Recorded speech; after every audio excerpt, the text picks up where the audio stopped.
Dan meskipun aku melakukannya, apakah kamu pikir aku tidak bisa menemukan seseorang yang bisa memperlakukan Nathan seperti anaknya sendiri? Eloise melanjutkan, hatinya dipenuhi kesedihan dan kekecewaan. Dia sedih karena Kalila masih memilih mempertaruhkan harapan yang begitu kecil, bahkan enggan meminta bantuannya. Kalila menghela napas. Aku tahu kau bisa, Eloise. Tapi aku tidak bisa menyeretmu ikut. Trevin hanya punya tanggung jawab pada anak-anak. Lagi pula aku akan mengurus semuanya. Percayalah padaku. Eloise berkata dingin, 5 tahun lalu, dia tahu kau sedang hamil bukan? Tapi dia tetap menyuruh orang membakarmu hidup-hidup. Dia sama sekali tidak punya rasa kemanusiaan, Kalila. Jangan berharap terlalu banyak. Kalila menunduk, tertawa kecil penuh getir. Dia tahu itu. Tapi tetap saja, Eloise tidak pernah mengerti kenapa Kalila masih memilih berjudi dengan takdirnya. Kalau kamu sakit, kita cari pengobatannya. Pasti ada jalan. Aku akan carikan psikiater terbaik untukmu, ucap Eloise penuh kekhawatiran. Namun Kalila menggeleng sambil tersenyum lemah. Aku bahkan belum bicara pada Heston soal ini. Tubuhku sudah sampai batasnya. Aku tidak cocok untuk hamil. Kalau aku melahirkan, aku mungkin tidak akan bertahan hidup. Apa? Seru Eloise, matanya membelalak kaget. Dia tidak tahu apa-apa soal ini. Kalila tampak tenang, seolah sudah pasrah pada nasibnya. Kau pernah tanya, apa yang kulakukan ini sepadan? Sekarang aku bisa bilang ya, ini sepadan. Nita dan Nathan adalah harta karunku. Malaikat-malaikat kecilku. Aku tidak bisa hanya diam melihat mereka menderita, apalagi kehilangan mereka. Mata Eloise memerah. Dia menggigit bibir, berusaha menahan tangis, tapi akhirnya air matanya pun jatuh. Kau orang baik, Kalila. Kenapa hidup harus sekejam ini padamu? Ini tidak adil. Kalila mengangguk pelan, lalu menghapus air mata di pipi Eloise. Ya, aku akui, ini memang tidak adil. Kalau aku benar-benar pergi nanti, Nathan dan Nita butuh kamu. Jika segalanya berubah, pergilah ke Tuan dan Nyonya Hun. Mereka pasti akan membantu. Kalila menarik napas panjang. Ia takut menyakiti orang-orang yang paling ia percayai. Tapi ia tahu, waktu tidak berpihak padanya. Dan ia tidak bisa menunggu Trevin jatuh cinta padanya. Ia lebih takut kalau Nita tak akan sempat ditolong. Dan ia bahkan lebih takut kehilangan kendali atas dirinya sendiri. Tatapan Kalila kini dingin dan penuh kebencian. Eloise hanya diam. Dia tahu tak ada gunanya memaksa. Ia hanya bisa mendukung sebisanya. Eloise, kalau kau menyukainya, kejar dia. Aku sendiri tidak bisa menjalani hidupku demi diriku sendiri. Aku tidak punya kemewahan untuk menyerahkan segalanya pada cinta. Heston lebih seperti saudara bagiku, kata Kalila pelan. Eloise menunduk malu, matanya berkaca. Aku memang menyukainya. Jadi tentu saja aku akan memperjuangkannya. Jangan khawatir, aku akan pastikan Nathan dijaga dengan baik. Kalila mengangguk. Eloise tak berkata apa-apa lagi dan segera bergegas pergi. Kalila menatap punggungnya yang menjauh, lalu menggelengkan kepala.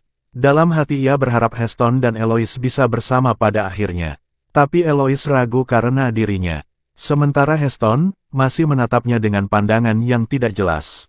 Mereka semua orang baik. Tapi jika mereka terus menggenggam rasa itu terlalu erat, maka yang tersisa nanti hanya 3 orang yang saling melukai. Kalila terlalu lelah untuk mencintai. Mempertaruhkan keselamatan anak-anaknya sudah menguras semua tenaganya. Dan meskipun ia mengambil risiko, tak semua hal berjalan sesuai rencana. Kalila bingung bagaimana memberitahu Nathan soal rencananya. Anak itu begitu membenci Trevin, bagaimana mungkin mereka bisa hidup berdampingan. Sementara itu di sisi lain, Nathan berhenti berteriak setelah Trevin membawanya keluar dari rumah sakit. Dia tahu seberapa keras pun dia melawan, itu tidak akan mengubah apapun. Jadi lebih baik menyimpan energinya. Namun ia tetap menatap Trevin dengan dingin penuh kebencian. Trevin menarik napas dalam dan berpikir, apa yang telah ia lakukan hingga bocah ini menatapnya seolah ia monster. Kalau kau terus menatapku seperti itu, aku tidak keberatan mencungkil bola matamu, gerutu Trevin. Nathan mendengus dingin. Coba saja, siapa takut? Meski berkata begitu, pandangannya menghindar tanpa suara. Trevin tertawa sarkastik. Bocah ini pintar. Kalau tidak, dia tidak akan bisa melawan seperti ini. Mereka lalu masuk ke restoran di seberang rumah sakit. Trevin memesan 2 set sarapan. Saat itu, Nathan melihat ruam di tangan Trevin. Kemarin kamu jadi makanan nyamuk ya. Tapi untuk orang sejahat kamu, bukannya nyamuk pun enggan mendekat. Nathan menyindir tanpa ekspresi. Wajah Trevin memerah. Bicara yang sopan, tegurnya. Nathan hanya mengangkat bahu. Ia berkata santai, aku cuma jujur. Lalu ia mulai makan dengan tenang. Trevin menggeleng tak berdaya. Anak ini jelas peduli, ia hanya tidak tahu cara menunjukkannya. Yang menyedihkan, bahkan anak kecil bisa melihat itu, sementara Kalila tetap dingin. Trevin merasa hatinya dingin dan hampa. Ia menopang dagu dan menatap Nathan yang makan dengan anggun. Cara anak itu bersikap, jelas terlihat kalau ia dibesarkan dengan penuh kasih sayang. Bagaimana kehidupanmu dan ibumu selama 5 tahun ini? Trevin tak tahan untuk tidak bertanya. Nathan terdiam sejenak, lalu menjawab datar, biasa aja. Dan jangan kira cuma karena kau traktir sarapan, aku akan memuji-mujimu di depan mama. Kenapa kau begitu membenciku? Trevin tidak mengerti. Ia merasa tidak melakukan kesalahan yang bisa membuat anak itu membencinya sampai sedalam itu. Nathan mendengus. Kau sendiri tahu jawabannya. Jangan kira aku percaya kalau kau pura-pura baik begitu saja. Trevin kaget dengan ekspresi dingin anak itu. Apa maksudmu? Jelaskan. Aku bahkan tidak pernah menyuruhmu menyelesaikan urusan kebocoran informasi di perusahaanku. Kenapa kau membenciku? Tangan Nathan berhenti sejenak. Tapi ia cepat kembali tenang, lalu menjawab dengan polos, apa yang kau bicarakan? Aku tidak mengerti. Trevin tak kuasa menahan tawa. Anak ini jelas sedang menyembunyikan sesuatu. Anak ini benar-benar seperti salinan dirinya saat muda, bukan hanya wajah, tapi juga sifat keras kepala dan cerdasnya. Kenapa dia tidak menyadarinya sejak awal? Tapi dengan kepintaran Nathan dan kemampuannya dalam dunia teknologi, mungkinkah dia benar-benar tidak tahu siapa dirinya? Atau, mungkin dia sudah tahu. Aku akan jelaskan dengan lebih jelas ya. Kamu yang meretas komputerku dan membocorkan data perusahaan. Kami melacak IP terakhir ke rumahmu. Meskipun kamu masih anak-anak, kalau polisi ikut campur, mereka bisa menemukan bukti yang memberatkanmu. Menurutmu gimana? Wajah Nathan langsung berubah. Seberapa kuat pun mentalnya, dia tetap anak kecil. Memikirkan kemampuan Trevin dan betapa cepatnya dia bisa melacak IP-nya, Nathan menunduk sambil menggenggam ujung bajunya. Telapak tangannya berkeringat. Trevin menatapnya sambil tersenyum tipis. Kamu pikir dengan menghancurkan kamera di tangga, semuanya beres. Kamu lupa satu hal, kamu kalah dariku.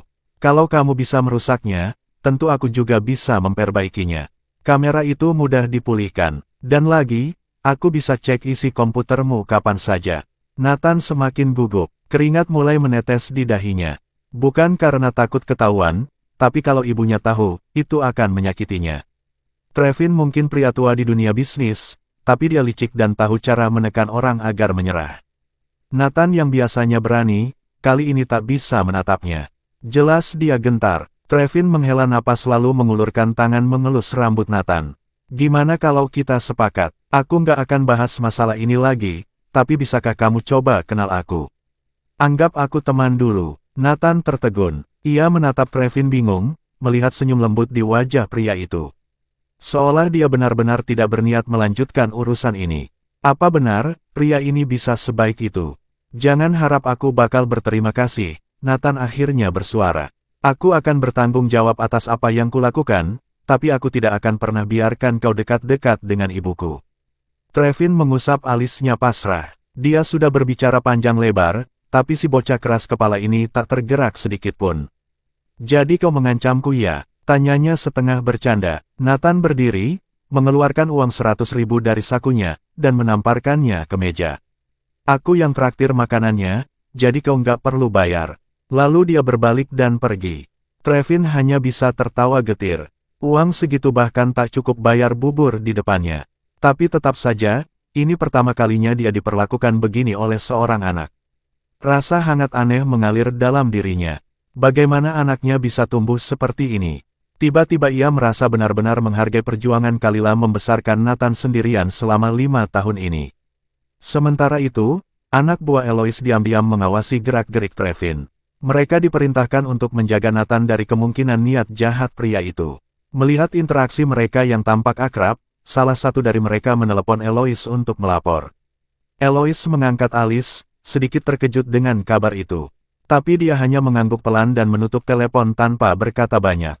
Kalila menatapnya curiga. Eloise mengernyit dan berkata bingung, anak buahku bilang, Trevin terlihat sangat baik ke Nathan. Tapi Nathan juga tampak sangat marah padanya. Jujur aku nggak paham, lanjutnya, Trevin yang jadi lemah, atau Nathan yang terlalu kuat sekarang. Kalila mengernyit ikut bingung. Aku juga nggak tahu, entah apa yang sebenarnya direncanakan Trevin. Eloise menghela napas lalu bersandar di kursi. Pria itu dulu tega membakar istrinya yang sedang hamil. Orang tanpa hati nurani seperti itu, kenapa sekarang peduli pada Nathan? Apa karena dia tahu Nathan itu anaknya? Lanjut Eloise. Melihat sikap Trevin sekarang, sepertinya memang begitu. Aku cuma bisa bilang hati-hati. Dia rubah tua licik dan sama sekali nggak bisa dipercaya. Kalila mengangguk pelan tidak menjawab. Beberapa saat kemudian, Nathan kembali ke bangsal. Ia langsung berlari memeluk Kalila dengan wajah berseri. Bu, sarapannya sudah selesai belum? Kalila menatap wajah kecilnya yang memerah dan mengangguk sambil tersenyum. Tentu saja sudah selesai. Ini anak ibu yang buatkan. Ibu bakal habisin meski nggak lapar. Tak lama setelah itu, Trevin masuk sambil membawa buah. Aku bawakan buah. Kamu bisa makan nanti. Setelah itu dia duduk, tidak mengganggu momen kehangatan ibu dan anak itu. Hanya menatap mereka dengan senyum kecil, seolah sedang menebus rindu 5 tahun yang hilang. Memiliki keluarga, rasanya seperti mimpi. Kalila melirik ke arahnya, tatapannya sempat menyiratkan kecurigaan, namun cepat kembali datar. Dia benar-benar tidak bisa membaca pria itu sekarang. Dokter datang tepat waktu ke bangsal untuk memeriksa kondisi Kalila dan Trevin. Kalila tidak menunjukkan masalah berarti, sementara perhatian lebih tertuju pada Trevin. Ruam di tangannya belum sembuh sepenuhnya, namun selain dokter, 3 orang lainnya di ruangan tampak tak peduli, asyik bermain ponsel dan mengobrol. Tuan Hun, selama Anda rutin minum obat dan menghindari pemicu alergi, kondisinya akan membaik, kata dokter tegas. Baik, saya mengerti, jawab Trevin dengan nada ringan. Setelah berbicara sebentar dengan perawat, dokter pun pergi. Nathan masih tinggal sejenak, sampai akhirnya Kalila meminta Eloise untuk mengantarnya pulang. Ruangan pun menjadi sunyi. Kalila tampak tak peduli dengan kehadiran Trevin yang terbaring di ranjang sebelah. Ia mengambil kertas gambar dan mulai menggambar, tapi pikirannya tidak fokus. Setelah beberapa coretan, ia menghela napas dan tak puas dengan hasilnya. Meski tak ingin mengakuinya, ia tahu bahwa keberadaan pria itu mengganggu pikirannya. Akhirnya ia meletakkan pena dan kertas, berbalik dan memilih berbaring dengan wajah menghadap ke dinding. Trevin mendecak pelan. Ia ingin berbicara dengan Kalila, tapi sikap dinginnya terlalu menusuk. Telepon Trevin berdering. Ia melirik layar, lalu melihat ke arah Kalila sebelum bangkit dan keluar ruangan untuk menjawab. Kalila langsung menghela napas lega, akhirnya bisa bernapas tanpa tekanan. Bagaimana hasilnya? Tanya Trevin di ujung telepon. Lukas menjawab dengan suara rendah, sudah kami telusuri. Orang itu adalah anak buah Nona Tanner. Trevin mendengus pelan, seperti sudah menduganya sejak awal. Abaikan mereka, tapi jika ada pihak lain yang mencoba ikut campur, tangani dengan tegas. Jangan beri ampun, Lukas menyanggupi. Trevin mengerutkan kening saat menatap layar ponselnya. Ia tahu dirinya telah diikuti selama ini, dan bukan hanya oleh satu kelompok. Semua ini membuatnya semakin curiga tentang apa yang sebenarnya terjadi 5 tahun lalu. Tatapannya mengarah ke bangsal, tempat Kalila kini berbaring. Wajahnya tampak pucat. Ia ingin bertanya langsung, ingin tahu siapa yang membantunya melarikan diri saat kebakaran itu. Namun ia tahu betul sifat Kalila, dia tidak akan mengatakan apapun. Ia masuk kembali ke ruangan, menuangkan segelas air hangat, menaruhnya di meja, lalu duduk di samping tempat tidur Kalila. Jarak mereka dekat, tapi rasanya seperti dipisahkan oleh ribuan gunung dan sungai. Ia tidak sanggup menjangkaunya. Perasaan terasing ini menyesakkan dada. Akhirnya, Trevin bangkit. Aku keluar sebentar mau jalan-jalan. Kalila tidak menjawab, tapi suara helaan napas lega yang pelan terdengar jelas. Apakah kehadirannya memberi tekanan sebesar itu? Trevin merasa hati seperti ditusuk. Ia keluar dan duduk di taman rumah sakit, memandangi orang-orang yang berlalu lalang. 5 tahun terakhir, hidupnya seperti mayat berjalan. Saat Kalila mengalami kecelakaan, ia sempat ingin mati menyusulnya bersama anak mereka. Tapi dia tidak sanggup. Kini Kalila kembali, tapi rasanya ia seperti orang asing. Trevin bingung, apakah karena kebakaran itu, atau ada hal lain? Nathan, Anak kecil itu menyerang proyek perusahaan. Apakah ini hanya kebetulan atau Kalila memang merancang semuanya? Telepon kembali berdering. Lukas menelepon. Tuan Hun, kami menemukan sesuatu, katanya. Apa itu? Tanya Trevin. Memang benar ada wanita bernama Winnie. Dia adalah anak haram Tuan Elian Brown, tapi dikabarkan meninggal dalam kecelakaan 5 tahun lalu. Namun beberapa hari setelahnya, dia muncul kembali. Dokter bilang tak ada luka serius selain wajah yang cedera. Mata Trevin menyipit. Ia tahu, jika ini terjadi bersamaan dengan kecelakaan Kalila, maka ini bukan kebetulan. Ia juga tahu Elian memiliki beberapa anak tidak sah, namun tidak pernah diakui secara resmi. Kehidupan dan kematian mereka bukan hal yang Elian pedulikan. Pewaris pilihannya tetap Heston. Lalu bagaimana dengan Heston? Dari mana asal putrinya? Tanya Trevin. Lukas ragu. Kami tidak menemukan informasi tentang itu. Katanya anak itu sering sakit dan hanya orang tua serta perawatnya yang bisa menjenguk. Namun istri Heston sangat menyayanginya. Trevin diam sejenak. Tidak ada informasi sama sekali. Tanyanya sekali lagi. Lukas menggeleng. Tidak ada. Bahkan umur anak itu pun tak diketahui. Heston hanya menyebut secara lisan bahwa ia punya seorang putri. Trevin termenung. Teruskan penyelidikan. Bagaimana dengan proyek perusahaan? Sudah kami tangani, tapi proyek besar itu sudah lebih dulu dipatenkan oleh pihak lain. Waktunya terlalu kebetulan. Proyek yang mana? Tanya Trevin. Yang dengan BD. Proyek itu berpengaruh besar terhadap pendapatan perusahaan, jawab Lukas. Trevin mengerutkan alis, pihak lawan terlalu licik. Seolah sudah tahu lebih dulu bahwa Nathan akan melakukan serangan itu. Mereka bergerak lebih cepat dari kita. Siapa mereka? Tanyanya lagi. Sebuah perusahaan asing baru, berdiri beberapa tahun lalu. Tapi mereka jelas mengincar kita, jawab Lukas. Trevin mendesah berat. Tidak tahu apa-apa, untuk apa aku bertanya padamu? Katanya tajam. Lukas terdiam malu. Tiba-tiba, satu kemungkinan melintas di benak Trevin.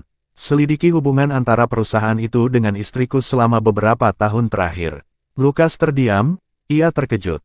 Itu tidak mungkin Tuan. Kontak mereka hampir mustahil. Periksa tetap, kata Trevin mantap. Aku punya firasat ini bukan hal sepele. Mungkin semua ini sudah dirancang sejak lama untuk menjatuhkan perusahaan.